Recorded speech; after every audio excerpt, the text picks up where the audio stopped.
Having started my career marketing a variety of local service businesses and e-commerce brands, and then finally focusing on the automotive area, which I'm super passionate about, has allowed me to get a really good gauge as far as what other industries are doing for their marketing and how to disrupt the automotive industry by taking bits and pieces from other industries. And I'm gonna let you in on a secret in this video and give you some game on this, and it's why the automotive industry kind of sucks with a lot of its marketing, right? And why med spas and these like female-owned wellness businesses actually have a cheat code for ads and how they do their entire follow-up system, just that whole marketing ecosystem, that the first auto shop to implement into each area can absolutely crush just by using these hacks from the med spa industry. And for example here, this is a med spa that I've ran ads for.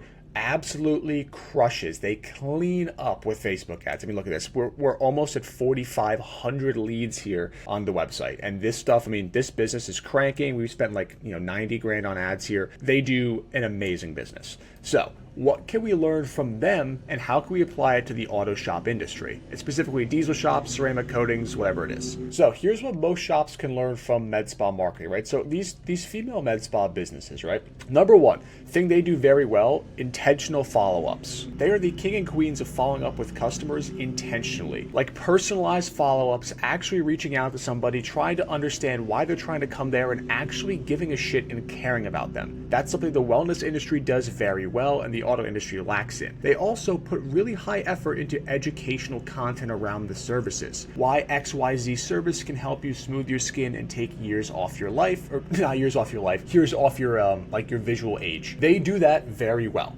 Right, that's one of the main things that they do in that business. And auto shops, again, I'll show you all where these sort of shortfalls are, but there's a lot of them we can learn from here. For med spas, also customer nurture is a priority. Making the customer feel seen and heard is what great med spas really, really are good at. Not just like a number on a board, not just, oh, I saw you filled out a form, what can we do for you? You want to come in this week? No, they are much better at that nurture sequence, putting in really nice messages, personalized content, giving them educational resources, making them feel at home, right? That is how they're able to convert people to spend $5,000, $10,000 a year on different packages. And when they do follow-ups, they are scheduled. They have a back-end system to do follow-up text messages. They are intentional. And when somebody doesn't respond, they don't just go ahead and burn the lead. They actually go ahead, save it, make note of it, and try and reactivate them later on with some kind of promo, discount, or reactivation campaign. And they're also very education focused. This is where auto shops really struggle. Med spas are super keen on educating on the service, like I talked about before. This education manufactures trust over time because you're just providing value. Hey, this service isn't that great. Here's why this one is better, yada, yada, yada. That value add content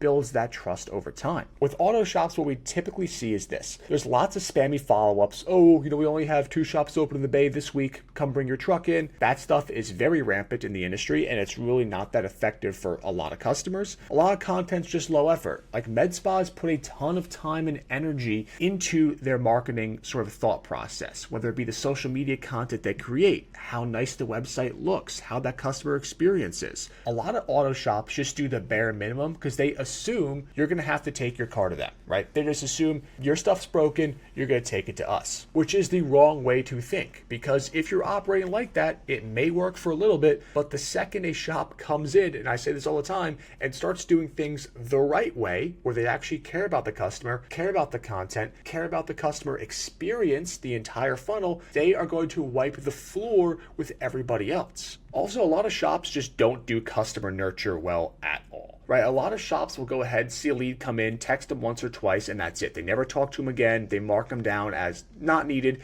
even though they clearly express that, hey, I need to get this thing fixed on my vehicle, or I want to get this done. There's still a level of interest there that we can go ahead and reactivate over time, like how med spas do with the reactivation campaigns, and with longer nurture sequences, auto shops should be doing that too, because at the end of the day, it's just literally free money. These automations cost so little to do on the back end, and the return from them is so high just by tweaking a few things. You have to think about it logically. Like if you've ever made a big purchase, right? If you, let's say, bought a new TV for $1,000, right? If you're buying a new TV, you're probably going to think about it for a little bit. You're going to be like, oh, dude, I want that TV. And then a lot of people have the self-awareness to go, let me pump the brakes and wait a minute on that till it's, a good time for me. Well, a lot of people will do that with their car too. And if you follow up with them twice and then never talk to them again, never touch base with them again, never put any video content in front of them ever again because you thought, they're not going to convert. Well, dude, you're probably missing out on so much business just because of that. Because a lot of people, it might take a week or two to decide, yep, you know what, I'm going to get this done. And that's a huge kind of drop-off point that we see in the auto shop industry specifically. It's that lazy follow-up, right? It's the, I burned them, they're not a good lead, not going to convert, whatever. And it's like, dude, the second a shop actually goes ahead and does all the proper follow-up sequence and actually cares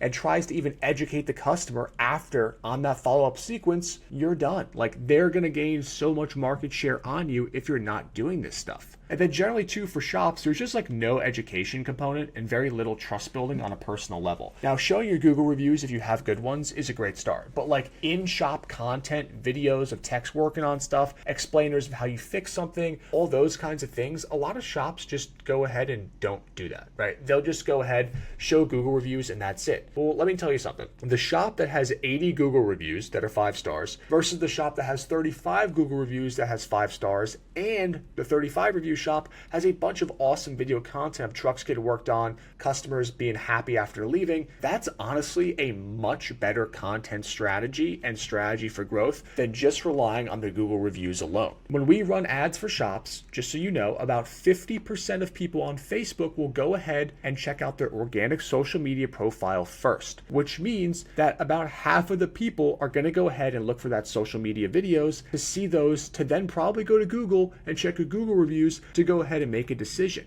It all plays into each other as an ecosystem. And that's the thing is like with auto shops, it's just because nobody's really innovated the industry, in my opinion. It's like this is a tried and true industry that's worked for so long. And historically, it's been very simple, but it's not been disrupted too much when it comes to the marketing side. But the first people that do this disruption, dude, they are going to clean up. I'm telling you, we're already seeing this for our clients that we run our local authority building system for, which if you want to learn more about, go ahead, click the link in the description. But the clients we're running this system for, we're able to implement this and we are seeing dramatic changes in lead flow and business overnight. Like literally, I just recorded another video here, but this shop right here, this diesel shop, we started running ads for about 1.5 years ago. They are on pace right now to about 200% increase their revenue inside of like 2 years. 178%ish. Like that's how much growth we're looking at just from implementing these systems. And we're not spending a crazy amount of money on ads either. Our marketing expense ratio for that shop is like 5%. It's nothing. And we're cranking because people are yearning for an auto shop experience that is more personalized, more thoughtful, and more intentional, just like these med spas and these female-owned wellness businesses do and salons. It's just not there in the auto shop space yet, right? Even if it's for guys, like even blue collar dudes, like I'm not saying